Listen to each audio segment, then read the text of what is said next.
Music is the one medium that I can use to be able to feel my emotions. Majority of the time, I'm devoid from what's actually going on inside of my body. And that sucks. I was diagnosed autistic ADHD last year, and I've recognized throughout the last 12 months worth of therapy, introspection, journaling, so on and so forth, that music is a great medium for me to be able to process my emotions. A lot of the music that I've listened to over the last 25, 30 years has been really angsty, metal, emo, a lot of alternate sort of stuff. Because I could feel and process and ultimately release what I was feeling.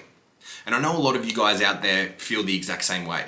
Maybe you're autistic, ADHD, whatever else is going on in your life. But music speaks to you. So I'm going to start something new. On the R.Y.S.E channel, I'm going to be starting a creative project based around the music that I've listened to over the last 35 years that has allowed me to tap into my emotions, to feel, to become even more visionary, to be able to understand the brunt of everything that I experience. When it comes to processing emotions, a lot of the time, my generation especially, we were smacked on the ass and sent to our room to deal with our things on our own. And that's really challenging because as a child, how the hell are you meant to know what is going on emotionally, mentally, physiologically, if you don't have mentors, parents, guardians, role models to be able to show you how it's done? I know that music was a massive gateway for me to be able to figure out who I am, what I like, and how I can navigate through this thing that we call life. Music has been a massive, massive part of my life, like I've already said. I'm going to show you guys some amazing songs that I've really broken through and felt the depths of despair, walked through my own version of hell. If you've listened to my podcast, you know my story and how many hits I've taken in life. But I'm still here. I'm still hopeful. I still very much believe in that symbol over my shoulder of the symbol of hope of Superman. All those ideals, him being the savior, that's what I aim towards. And pop culture, music has been a massive way for me to be able to understand who I am internally. So today, we're going to be diving into the first of what consumes you. Because a mentor a long time ago said to me, be careful what you consume because it'll start consuming you. Whether that's music, food, the training that you do in the gym, the women, the boys that you chase. Maybe it's even the drugs that you use, the pornography that you view. You have to be careful of what goes into your mind because everything that is taken in through the five senses into our mind, we delete, distort, and generalize. It runs through every belief we've ever had, any values, anything that is in our unconscious, and it creates an internal representation, whether pictures, movies, sounds, feelings, and then it gives you a state change. It affects your body in the moment. However, a lot of us have processing issues like myself, and it's really hard to do in the moment. So this is the first of this video, and I can't wait to get into it. Today, we're listening to the thing that started this channel kicking off really with Sleep Token, and we're going to be viewing Ascensionism, going through the lyrics, and I'm going to give my, musings around it, especially looking through the lens of Carl Jung, the unconscious, hypnotherapy, and affirmations. Because a lot of the time, when it comes to the words that we repeat in the music that we consume, it ends up consuming us. Anything that you repeat over and over and over, stated in the I am specifically, will become an affirmation that you will eventually one day think. The conscious mind is the goal setter, the unconscious mind is the goal getter. And if you're listening to music and lyrics that you're constantly repeating, much like Falling in Reverse's Bad Guy, I am the bad guy, I'm a villain, I'm this, I am that, you're affirming that to yourself, and that's a really horrible idea. So, without any further ado, let's get into Ascensionism by Sleep Token. I haven't seen this footage yet. This was filmed on the Teeth of God tour at Cedar Park in Texas, and we're going to jump straight in. I've got my lyrics on my phone in front of me because I'm going to be talking about the relationship of the Anima possession that Vessel is going through as well. This is a massive part that if you haven't seen my Sleep Token video called Anima, a Sleep Token Theory, the link is in the description. I strongly suggest that you go over and have a look at that because we talk all things Carl Jung, Gnosticism, mysticism, and how it ties into Sleep Token. So let's get into it.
All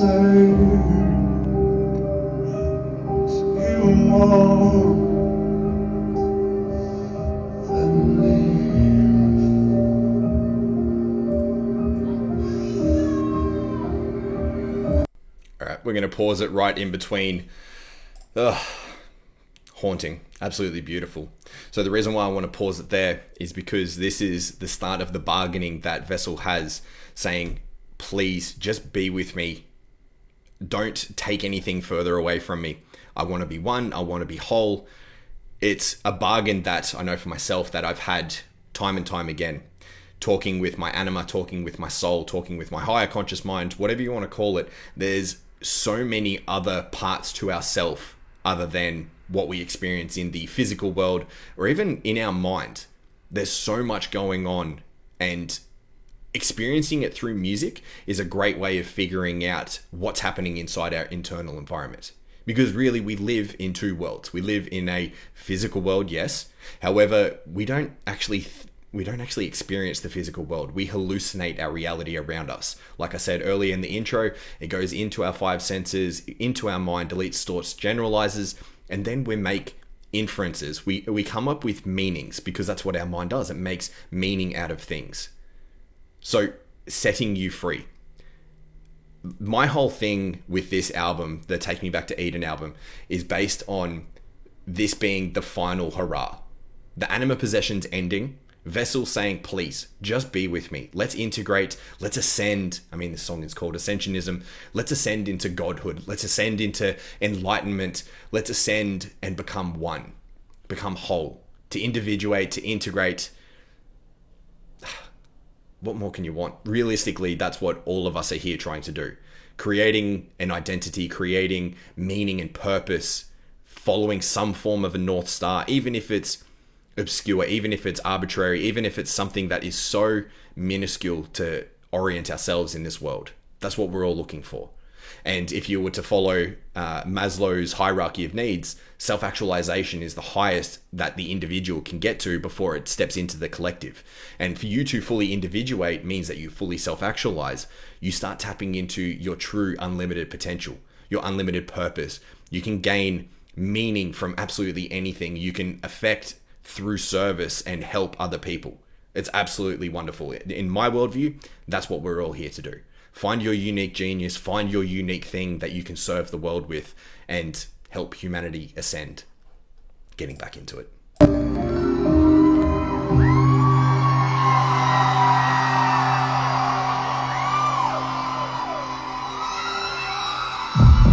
you like this. We crept into a dark gospel and body language. Synapses, not by this language. Tell me and past life, walk my breathe, eating me from the inside, darling. How far away, half a day or two, the lectures and the photo. Got to see the strange dream. Tell me you guess my future, and then I'll be told that you'll find a suit. Tell me into your mannequin, and I'll turn you into my poet queen. Won't you come and dance in the dark with me? Show me what you are, why you desperate to know. Nobody better than the perfect enemy. Digital demons make the night feel heaven. I hate to do it. I have to pause, copyright stuff. And also to talk about that verse. Who made you like this? When it comes to the anima possession, when it comes to communicating with the unconscious, it can be really elusive. It can be honestly quite frightening. The first time that you discover the unconscious, you discover the shadow, you discover that other half of you. It's really confronting because you've acted naive, you've acted alone, autonomously, without recognizing that there is literally another side of the equation. They say somewhere between 5 and 10% of our mind is the conscious mind. And the results that we get consciously don't make up for much. But unconsciously is 90% of all of our experience is made manifest by the unconscious. that elusive part of ourself, our soul, the anima, whatever you want to call it, it's always been there. It's always watching. It's been waiting for a dialogue with you forever. And in silence, you can start communicating with that part of yourself. And I strongly suggest that you do. Sit in peaceful contemplation and ask, who else is here? Who else is here to communicate? Who's guiding me? Where are my instincts coming from? Is it passed down from my family? Is it what I've picked up from the first 7 years of my life being a little sponge? Or is there something otherworldly that is much like the lyrics here? Turn me into your mannequin and I'll turn you into my puppet queen. That's what the anima does in men. It's what the animus does in women. It is the puppet master. Vessel is the persona, he dons the mask. The possession that I've spoken about in that sleep token video is what the anima does best. When you are in a very unhealthy relationship of anima possession, projection, you will map onto females as a bloke. You will map onto females in your life in a really toxic way. You'll be a lot more moody. You will be very devoid from your emotions. You'll become a lot more like a snake, very manipulative, very shapeshiftery. And you will do whatever you can to get women into bed, to manipulate them, to gaslight them. And how do I know this? Because this is what I used to be an expert at. That's what I used to do. I was fascinated by how a simple little bit of language change, a little bit of behavior change would elicit the exact response that I wanted from women. And when I got what I wanted out of them, I dropped them. Again, I used to be a very toxic human being because I didn't know what I didn't know. And then I started awakening to all the ways that I treated other people, mainly females, and I had to make amends for it because I started feeling the brunt of it. I started feeling the pain. I started recognizing, especially through my spiritual pursuits, whether it's plant medicine, meditation, hypnosis, breathwork, so on and so forth, all the ways that I had hurt the feminine. And now it's up to me to be able to heal that wound inside of myself, but also to become that anchor, that safe representation of masculinity to females that come in contact with me. I have a fiance, I have 2 daughters. Most of my clients are female. And the one thing that I pride myself on is being that safe representation of masculinity because I've healed the wounds inside of myself and I'm doing my best to be able to make sure that I can be that pillar, that light that people can turn to and go, yes, David's trusted, he's safe. He doesn't want anything from me, I don't want anything from him. If anything, he can hold space for me really well. That's what the anima does when it possesses you. Half deity. There's more into that, but we'll get into that into the future.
I'm going to be annoying and pause it again.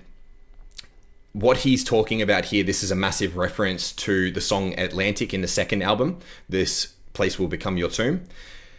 The Atlantic is him coming to in a hospital, I assume, laying on a gurney with doctors all around him after an unaliving attempt. There's a lot of the lyrical influence is based around self-harm. This here, what we're talking about, let me find it. So the Scarlet Trail, last few drops from the Holy Grail. The Holy Grail is meant to be like the prima materia. It's meant to be the formless. It's so hard to explain. The prima materia is like the formless void that everything is birthed from. At least I think I've got that covered. So the bloodstains on the collar, I assume that's to do with vor. Vor is about consumption. It's about, probably not going to be able to talk about this on YouTube, but anyway, when it comes to consumption, the sacrifices, the self-harming, a lot of time people struggle with self-harm because it's like there's something that they're wishing to feel other than the numbness or other than the apathy or, the just absolute despair of real life. And the consumption, the possession of the anima is very intoxicating. The anima possession can lead you to do really stupid things, really violent things to yourself. A lot of the time, people going through an anima possession, they will act out to other people, but they'll also act out against themselves because they can't handle the flesh. They can't handle this meat suit that they're trapped in. So they end up struggling through bouts of self-hatred and self-loathing. When you stare at yourself in the mirror, like Vessel talks about, coming in contact with that other side in the darkness is the unconscious. The darkness is the feminine. The darkness, the waters, like all of these things are pointing at the same thing.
And I know what you want from me.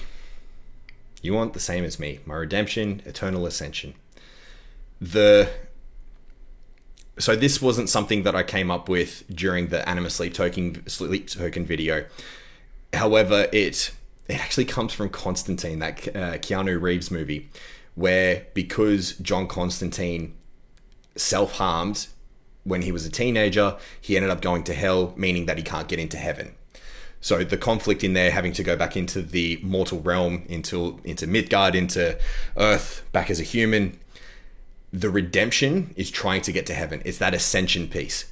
Because when you're down and out, when you fade into darkness and you can't come out the other side, you get trapped. You're damned to hell for eternity.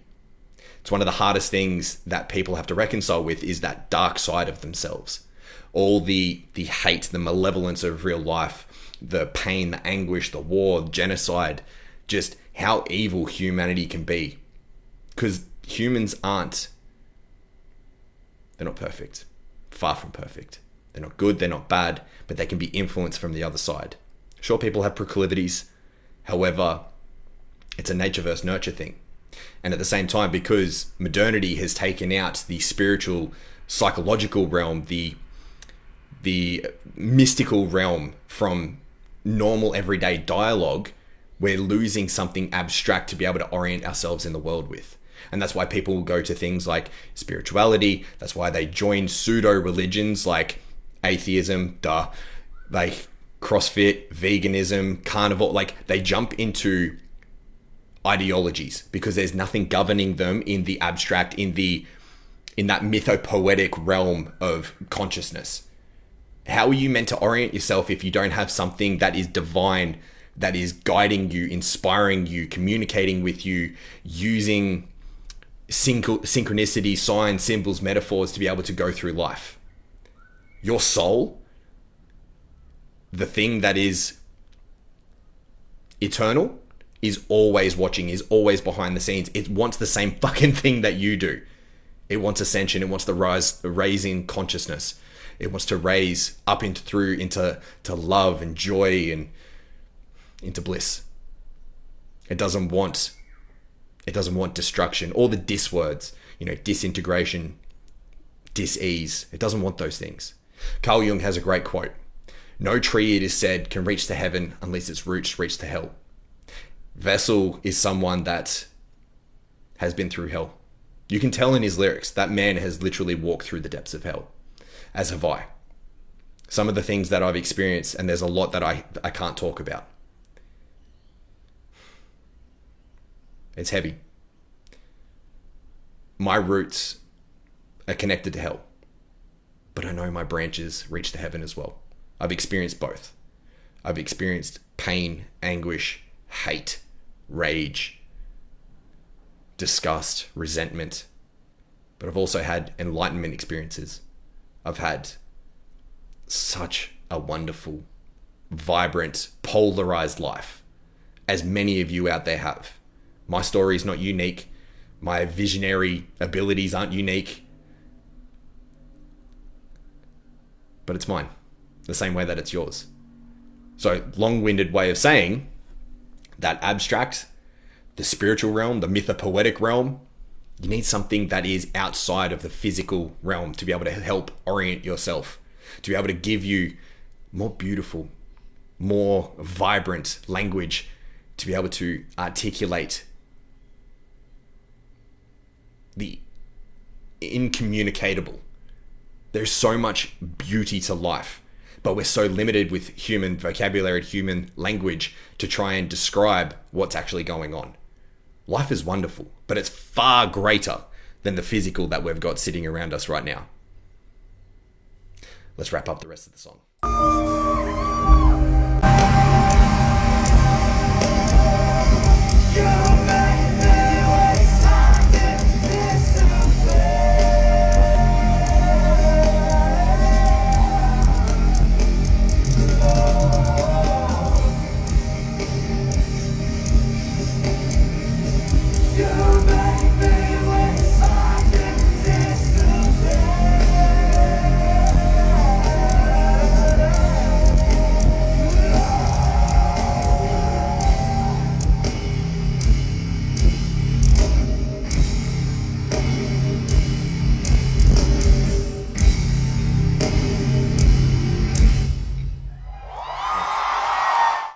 Heaven, absolute heaven.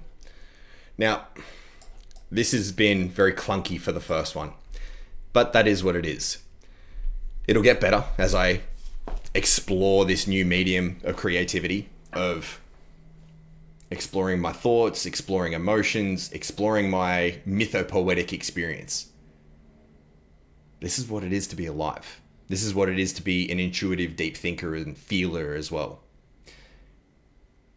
The normal, mundane life that's out there for us all, it's okay for some. However, the experiential nature, the divinity, the beauty of life is what I'm here for. And I hope you're here for it too. So again, much love, take care, and follow me to rise higher. You know what you need to do. Like, comment, share this around, subscribe to the channel. Stay tuned for all of the awesome things coming out of R.Y.S.E, because we're only just getting started. Thank you so much for being here, watching another video. Much love, take care, and follow me to rise higher.